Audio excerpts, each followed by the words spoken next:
Olá, bem-vindos ao meu canal, eu sou a Cristiana e hoje eu vim falar com você sobre o ábaco de Moody. Eu já falei sobre ele em vídeos anteriores, mas esse vídeo é exclusivo dele, os outros estão dentro de conteúdo ou então dentro de exercícios. Bom, para contextualizar, a gente começa falando sobre a equação de Bernoulli. A equação de Bernoulli é essa que está apresentada aqui. Ela é uma equação de conservação da energia e ela é aplicada para uma seção qualquer do meu escoamento. Então, o escoamento indo da seção para a seção 2, eu tenho a energia de pressão, energia cinética e energia potencial, todas por unidade de massa do escoamento na seção 1. As mesmas parcelas de energia na seção 2. Então, a diferença entre a energia de escoamento na seção 1 e na seção 2 é a soma desses quatro parâmetros. Esse primeiro, HT, representa a energia por unidade de massa que uma turbina está retirando do escoamento. HB, a energia por unidade de massa que uma bomba estaria fornecendo ao escoamento. HD e HL representam as perdas de carga. Então, HD é a perda distribuída, HL é a perda localizada. A perda distribuída é dada por essa expressão. F, L sobre D, V ao quadrado sobre 2. F é o fator de atrito. L é a distância percorrida pelo fluido entre os pontos 1 e 2, D é o diâmetro da tubulação entre esses pontos e V é a velocidade média do escoamento. É importante que essa expressão da perda distribuída ela se aplique para um trecho que tenha diâmetro constante. Se eu tiver mais de um diâmetro entre os pontos 1 e 2, eu tenho que trabalhar esse termo aqui, HD, como sendo a soma de todas as perdas distribuídas que, porventura, eu venha a ter ali dentro. Então, uma para cada diâmetro de tubulação.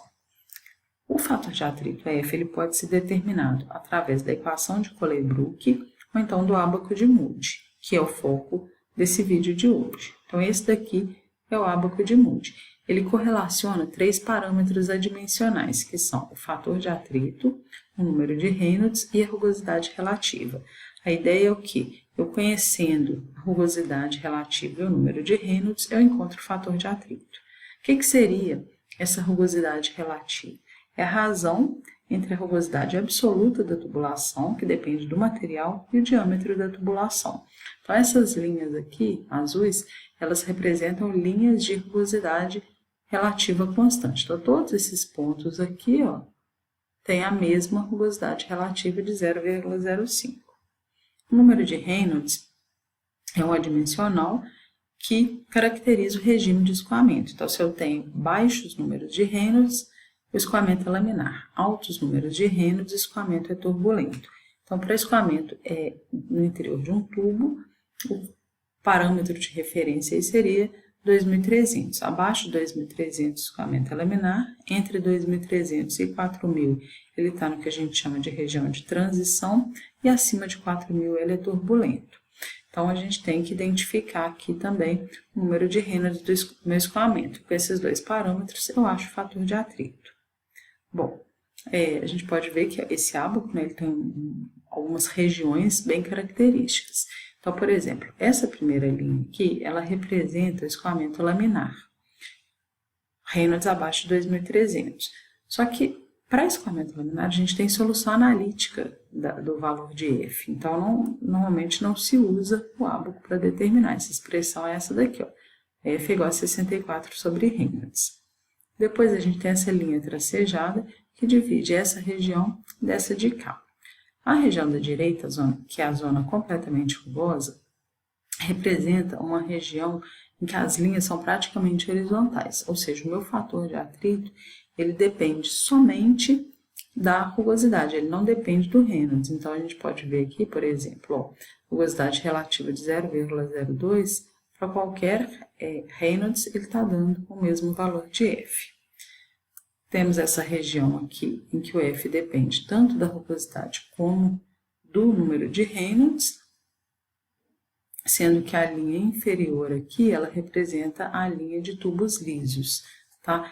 É importante deixar bem claro que mesmo o tubo sendo liso, totalmente liso, então uma rugosidade bem próxima de zero, ainda assim eu vou ter um atrito, porque o atrito ele surge da condição de não deslizamento, ou seja, da necessidade do fluido, da exigência de que o fluido assuma a velocidade da superfície no contato com a superfície. Então, sempre o fluido vai parar quando encontrar uma superfície. Então, a velocidade vai ser zero e isso vai causar um atrito. O atrito vai ser menor em tubos lisos do que em tubos rugosos, mas ainda assim eu vou ter um atrito. E nós temos essa região aqui também, que aparece uma mancha, que é a região da transição. Nessa região, a gente não consegue determinar com precisão o fator de atrito, porque é uma região em que o escoamento ele está entre o laminar e o turbulento. Então, ora ele se comporta como escoamento laminar, ora ele se comporta como escoamento turbulento. Então, ele se torna um tanto imprevisível. Então, não dá para a gente determinar o F. Bom, então, qual que é a ideia? Como que a gente encontra um F a partir de uma rugosidade relativa e um número de Reynolds? Então, aqui eu peguei um exemplo, tá? Vamos supor que eu tenho uma rugosidade relativa de 0,001 e um número de Reynolds de aproximadamente 1,6 vezes 10 a 6. Então, qual que é o primeiro passo? A gente calcula o número de Reynolds.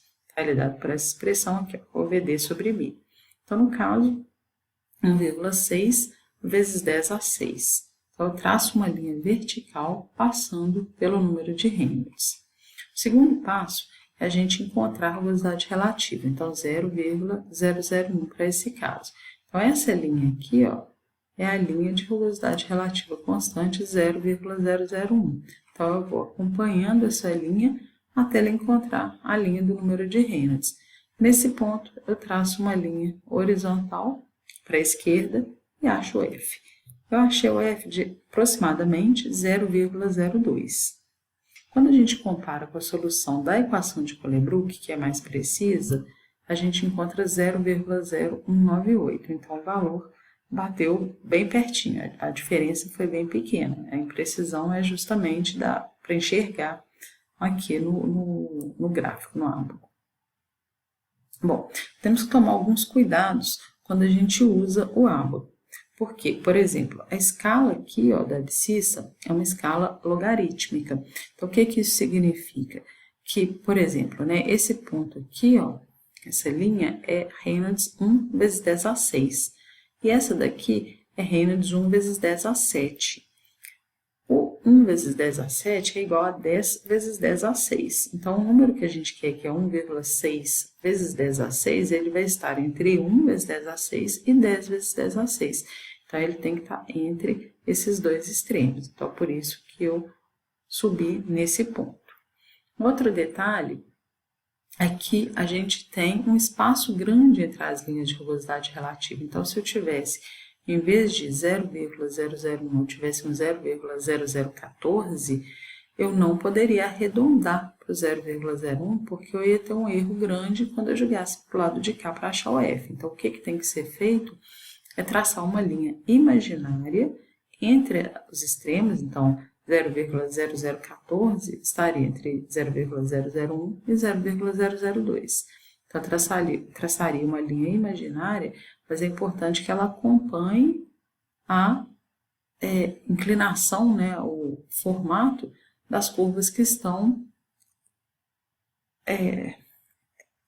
que ela estaria entre elas, né? Então, por exemplo, o 14 ele estaria entre o 10 e o 20. Então, tem que acompanhar o formato dessas duas. E um terceiro ponto é que, embora pareça que é bem aproximado, a gente consegue valores bem precisos. A gente pode ver por aqui, né, que a diferença deu bem pequena, mas quando a gente olha essa região que é 0,015 e 0,020, eu teria 16, 17, 18 e 19 entre eles. Então, eu conseguiria, por exemplo, encontrar um valor, vamos supor, entre 0,016 e 0,017. Então, eu conseguiria um número com 3 algarismos significativos, por exemplo, 0,0165. O meu algarismo duvidoso é o terceiro algarismo significativo, então isso me dá uma precisão grande na obtenção do valor de F através do ábaco de Moody. Bom, espero que vocês tenham gostado e entendido. Se tiver ficado alguma dúvida, podem me mandar comentários que eu respondo. Obrigada.